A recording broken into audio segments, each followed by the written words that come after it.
नमस्कार मंडळी. भरलेल्या वांग्याची भाजी कशी करते त्याची रेसिपी तुम्हाला सांगते. इकडे भारतात मिळतात तशी छोटी काटेरी वांगी कधी बघितली नाहीत. पण या दिवसांमध्ये इंडियन स्टोअरमध्ये वांगी मिळतात. वांगी स्वच्छ धुवून घेतली, ती चिरून पाण्यामध्ये टाकली.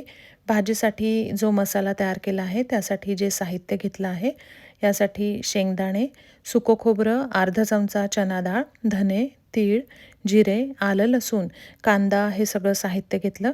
तसंच काळा मसाला, तिखट, धनेपूड आणि हळद घेतली. हळद अगदीच कमी या भाजीमध्ये घालायची आहे. वांग्यांसाठी हा जो मसाला तुम्ही तयार करणार आहात, त्यासाठी तुम्ही किती वांगी घेणार आहात त्यावर हे प्रमाण अवलंबून आहे. म्हणजे त्या प्रमाणानुसार तुम्ही दाणे, खोबरं आणि तीळ घ्या. आणि ही जी वांग्याची भाजी करताना जर तुम्हाला कांदा घालायचा नसेल तसंसुद्धा तुम्ही करू शकता. बिना कांद्याची सुद्धा ही भाजी छान होते.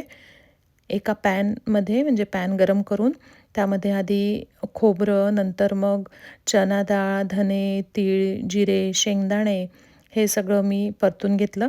त्यानंतर कांदा घेतला आणि कांद्यामध्ये सुद्धा थोडंसं तेल घातलं आणि कांदासुद्धा मंद आचेवर परतून घेतलेला आहे. हा कांदा लालसर परतून झाल्यानंतर मिक्सरच्या भांड्यामध्ये हा सगळा मसाला टाकलेला आहे आणि गार झाल्यानंतर त्यामध्ये काळा मसाला, तिखट, धनेपूड आणि थोडीशी हळद घातली. त्यानंतर आलं लसूण घातलं आहे आणि मिक्सरमधनं हा सगळा मसाला फिरवून घेतला. त्यानंतर वांग्यांमध्ये हा सगळा मसाला भरलेला आहे. ज्यामध्ये भाजी करायची आहे ते भांडं आधी गरम करून घेतलं. नंतर त्यामध्ये तेल घातलं आणि गरम तेलामध्ये ही जी भरलेली वांगी आहे, मसाला भरलेली वांगी आहे, एक-एक करून ही तेलामध्ये टाकली आणि 10 ते 12 मिनटं तेलामध्ये ही वांगी परतून घेतलेली आहेत.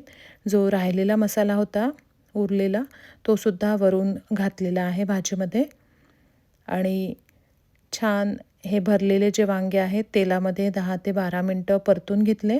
एकीकडे गरम पाणी करायला ठेवलेलं होतं. त्यानंतर ते गरम पाणी या भाजीमध्ये शिजण्यासाठी म्हणून घातलं आहे आणि भाजीवर शेवटी झाकण ठेवलं आणि झाकणावर सुद्धा पाणी ठेवलं आहे. मंद आचेवर ही भाजी चांगली शिजू दिलेली आहे.